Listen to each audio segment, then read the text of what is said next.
Bonjour à tous et bienvenue dans cette vidéo du jeudi. Alors vous le savez, on adore vous raconter des histoires et on voulait revenir ensemble sur notre première expérience de tournage, que ce soit dans le cinéma et la publicité, mais cette fois devant la caméra. Parce que vous le savez, avant de trouver le moyen d'allier nos deux passions, donc le parcours et l'image, on a fait pas mal de jobs. Donc toi, tu avais doublé, ta première expérience, tu avais doublé un mec dans une scène de parcours tout au long du film et j'allais jouer dans une publicité. On va revenir sur ces deux expériences, il y a pas mal d'anecdotes de tournage à partager, donc c'est parti, on y va tout de suite.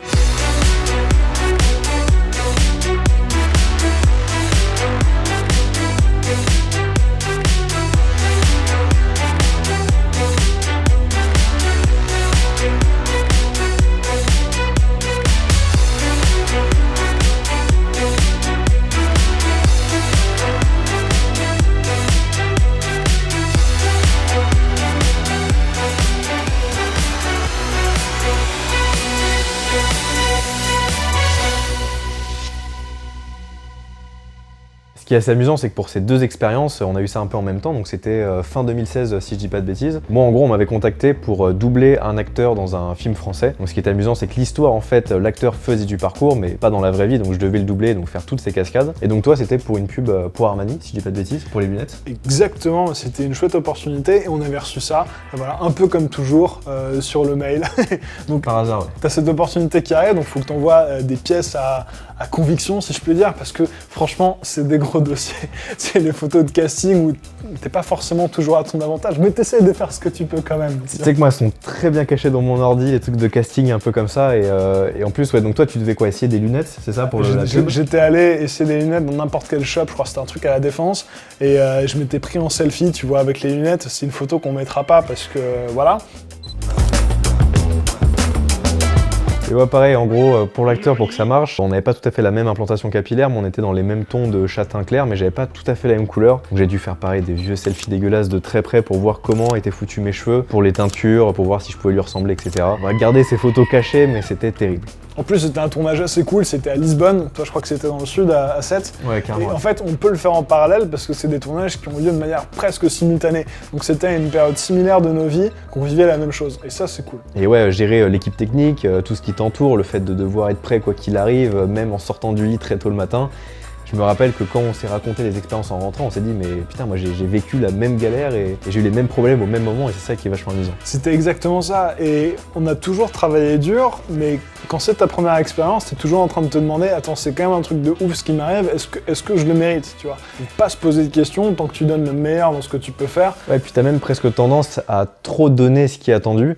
Moi j'ai des souvenirs de scènes où je devais faire du parcours dans la ville, donc il y a une scène voilà, où vraiment j'ai enchaîné tous les sauts, j'ai fait le meilleur de ce que je pouvais faire dans la configuration, mais le problème parfois dans ces productions qui sont pas spécialistes dans le parcours, parfois le cadrage est un peu aléatoire, donc bah forcément tu fais la scène une fois, 2 fois, 10 fois, 15 fois, et toi derrière, faut garder la même intensité pour être raccord dans les mouvements, et tu te crames comme pas possible. Et moi j'ai ce souvenir d'avoir enchaîné pendant une après-midi des moves de parcours qui étaient difficiles, avec des gros sauts, les faire 1 milliard de fois. Le lendemain je me suis réveillé, je me suis dit mais là c'est le manque d'expérience qui a parlé, c'est que j'ai trop donné, et pour les jours suivants je suis flingué de ouf quoi. Et à la fois, il faut que tu sois toujours à 100% sur tes moves, mais que tu gardes un peu de pêche pour justement pouvoir faire durer ce 100% là. Et en même temps, il faut que tu sois prêt à bouger à n'importe quel moment, parce que le temps qu'ils préparent les cams, le temps que tout soit bon, d'une seconde à l'autre, ils peuvent te demander, allez, hop, pof, c'est maintenant, t'y vas. Donc toi, t'as littéralement 30 secondes, donc échauffement express avant de sauter, et là, tu dois y aller. Il est 5h du mat, t'as la tête dans le cul, t'as ton café à la main, et tu vois tout le monde qui s'active, et tu fais, merde, là, j'ai intérêt à assurer, parce qu'il y a toutes les caméras qui se braquent sur Watt, et là, ok, bon, action. Et là, t'as intérêt surtout à trouver des moves, parce que les mecs, ils te donnent le spot, parce qu'en termes d'angle de caméra, ça marche bien, mais toi, c'est pas dit que t'arrives à sortir un truc vraiment bien.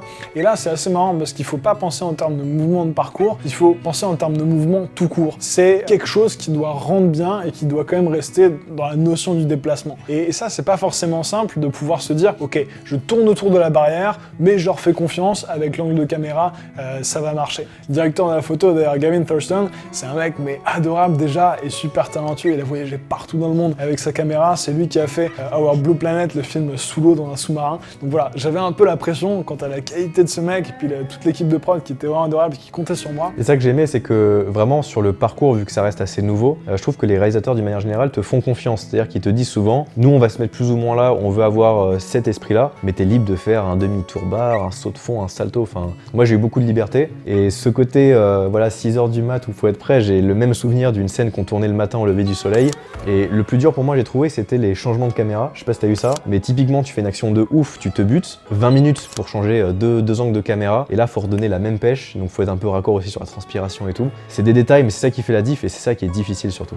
Moi j'ai une transpiration assez importante, comme peut-être vous avez vu sur certaines vidéos, si on parle dans les détails un peu, un peu triviaux, et du coup j'avais une nana qui était là pour éponger ma sueur. Tu vois, en entraînement, tac, machin, t'appelles, quelqu'un qui vient de pomponner, hop c'est bon, tu peux repartir. Ça c'est pratique. Pour nos tournages, il nous faudrait quelqu'un comme ça.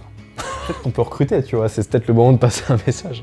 Est-ce que tu as eu des situations cheloues, où t'étais pas à l'aise? J'en ai pas eu beaucoup, mais c'était plus au début quand je connaissais pas trop les gens et qu'il fallait que je leur dise je saute de là, il faut me faire confiance, mais je suis pas sûr d'avoir un truc trop gênant pour moi. Parce que moi j'ai un truc chelou.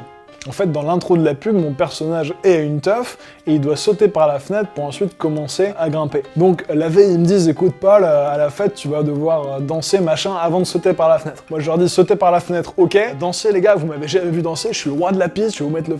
pas du tout, ok. Je suis pas très bon danseur, mais bon, ok les mecs, je vais donner tout ce que je peux. Donc j'arrive sur le lieu, ils avaient reconstitué une petite teuf et il y avait quand même pas mal de figurants. Bon, on parlait pas la même langue, pour faire connaissance, c'est pas idéal. Donc bon, on se regarde dans le blanc des yeux, et donc là, bon, elle est où la musique? Et en fait, le lieu qu'ils avaient loué autorisait pas la musique forte. Et donc ils mettaient pas de musique. Et donc je devais danser sans musique et ensuite sauter par la fenêtre. Pour danser sans musique, pour me mettre un peu dans le truc, je faisais une sorte de beatbox, tu vois. Mais c'était une gênance absolue. T'as 30 personnes dans une pièce avec un mec au milieu filmé par 4 caméras qui fait du beatbox en dansant. C'était ridicule. Je kifferais voir les rushs avec le son original et juste pour... tu sais, je pense t'entends les bouches voler en même temps. Je crois que c'était un des moments les pires gênants. Après, ce qui est bien, c'est que les figurants, après, tu les connais, quoi. Tu vois, quand t'as vécu ça avec eux... Au moins, c'est fait, tu vois. Ouais, t'as brisé la glace, c'est bon. L'autre galère que j'ai rencontrée, c'est surtout, vu que c'était de la cascade, fallait que j'adapte aussi les mouvements à l'acteur. Et forcément, vu qu'il faisait pas de parcours sur les petites scénettes, parce que je l'avais un peu coaché pour qu'il fasse du parcours, tu sentais qu'il était pas non plus en train de s'entraîner depuis 15 ans. Donc dans les moves, ce qui était un peu gênant pour moi, finalement, c'était de voir bouger. Okay.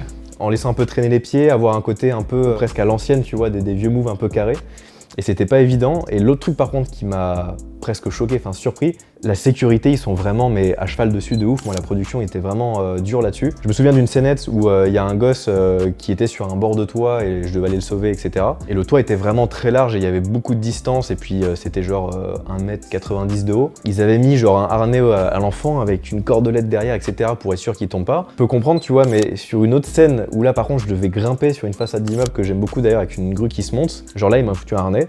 Une corde derrière qu'ils ont effacée en post-prod, donc je te dis pas le boulot derrière de image par image gommer le câble. Et le pire moi c'est que ce câble m'a plus gêné qu'autre chose, c'est-à-dire que je devais monter tout droit et en partant sur le côté pour rentrer par un balcon, en fait le câble était tellement tiré derrière que ça a failli m'étrangler à un moment, enfin ça partait vraiment sur le côté. Et je leur ai dit mais limite moi je vous signe une décharge pour être voilà sans tout ce matériel être plus à l'aise. Donnez-lui l'argent de la post-prod. Exactement, et l'argent de la post-prod vous me la filez tu vois parce que je pense que c'est peut-être 2-3 000 balles, enfin c'est vraiment beaucoup d'argent pour quelques secondes. Et je sais pas si toi t'as eu à ce point-là des trucs de sécu, mais moi ils étaient vraiment genre hyper stricts. Alors moi c'était l'inverse, j'avais beaucoup de liberté à la fois en proposition et à la fois en termes de sécurité, ils me faisaient confiance, et ça c'était vachement cool.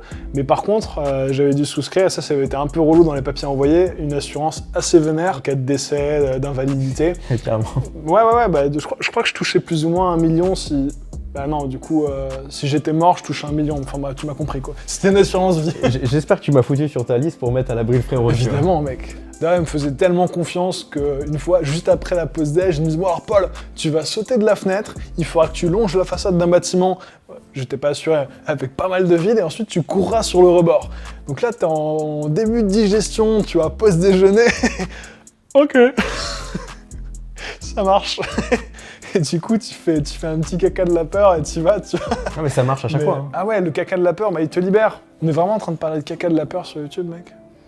Tu t'es en live, ils ont l'habitude. Un caca de la peur, c'est tout le temps, dès qu'il y a des explorations, ça part sur un caca de la peur. Mais du coup, raconter de cette manière, on peut se dire qu'il n'y a que des inconvénients, mais pas du tout. Il y a vraiment plein de scènes qui sont trop chouettes à vivre. Et puis même l'expérience d'une manière générale, c'est incroyable. Et moi, je me souviens d'une scène dans le film où là, ils m'ont vraiment laissé carte blanche. Ils m'ont dit, bah voilà, t'as toute une zone avec plein de bateaux en réparation. Fais-toi un parcours parc géant. On veut juste une belle scène de parcours. Donc là, c'était cool d'être à la fois force de proposition dans les obstacles et de devoir aussi s'adapter avec les figurants, moi qui me couraient après que je devais esquiver. Et toute la scène était vraiment chouette. Et en fait, pareil, je pense, c'est comme ce que tu nous as raconté tout à l'heure. Fallait pas penser perf de parcours, mais truc qui rend bien la caméra. Et je me souviens qu'il y avait un bateau vachement haut et je pouvais sauter et grimper par une chaîne. C'était le move le plus galère, le plus chiant, ce qui pleuvait, c'était horrible, mais à la cam ça rendait vachement bien et du coup on a vraiment travaillé là-dessus. Et c'est une scène moi qui me fait vraiment plaisir parce qu'elle rend comme je voulais, comme je l'avais en tête. Je suis hyper content des mouvements qu'on a pu faire. Il n'y a pas que des inconvénients, il y a aussi des trucs très chouettes. Mais plus généralement c'était vraiment une expérience trop cool, l'équipe était super sympa, la boîte de prod de Box Films ils ont vraiment assuré là-dessus, ils ont recruté que des gens trop cool, que ce soit le directeur de la photo, les maquilleuses, le réal, tout le monde, les acteurs aussi avec lesquels j'ai bossé étaient hyper sympa, donc c'était une expérience très enrichissante. Et puis en plus, qui supervisait le parcours, c'était Pedro Salgado, un mec de Lisbonne, donc qui connaissait bien les spots, et surtout qui est un gros monstre, ça fait super longtemps que je le suis, donc c'était très cool de pouvoir travailler avec lui à l'époque. C'est vrai que moi j'ai eu ce même feeling où il y a un peu cette légende du cinéma français, la grande famille ou ce genre de truc. Et moi pareil sur le tournage, j'ai ressenti ça où beaucoup de gens se connaissaient parce qu'ils tournaient souvent ensemble. Il y avait une super ambiance, enfin c'était presque colonie de vacances en mode comme à la fac, tu vois, quand j'étais à la fac de ciné où j'ai l'impression que c'était ça, c'est on prend tous les copains et on va faire un film et on fait en sorte que ça rentre bien et c'était vraiment chouette comme feeling quoi. Et puis c'est cool, c'est des jobs qui sont bien payés, donc ça nous a permis d'acheter pas mal de matos de caméra et d'investir sur cette aventure qu'on était en train de créer. Ouais carrément, et surtout ce qu'il faut mettre en perspective c'est que cet argent que tu touches à cet instant T, c'est pour rémunérer indirectement finalement toutes ces années d'entraînement qu'il y a derrière, donc les 6, 7, 8, 9 ans où t'es là tout seul dans la poussière, sous la pluie, dans ton bled paumé à répéter tes mouvements. Donc voilà, faut avoir ça en tête. Mais d'une manière générale, nous, c'est une expérience qui nous a vraiment beaucoup plu, c'était vraiment très enrichissant. Et moi, perso, une fois de temps en temps, c'est un kiff. Faire ça, mon métier tous les jours, je pense que j'en aurais un peu marre. Tu vois, c'est quand même beaucoup de contraintes et même pour le corps physiquement, respect aux cascadeurs parce que c'est vénère, quoi. J'espère que ces anecdotes vous auront plu, en tout cas nous c'est toujours trop cool de pouvoir se replonger dans nos souvenirs pour aller vous chercher des petites perles de gênance qui seraient peut-être passées aux oubliettes, sinon on sait pas. Si vous voulez voir le film de Clem, c'est Robin, je crois qu'il est dispo sur Netflix, la pub Armani elle est en description juste en dessous de cette vidéo. Et pensez à vous abonner pour ne louper aucune des prochaines vidéos. D'ici là, on se dit à jeudi prochain, 18h, entraînez-vous bien, portez-vous bien et à jeudi. Ciao.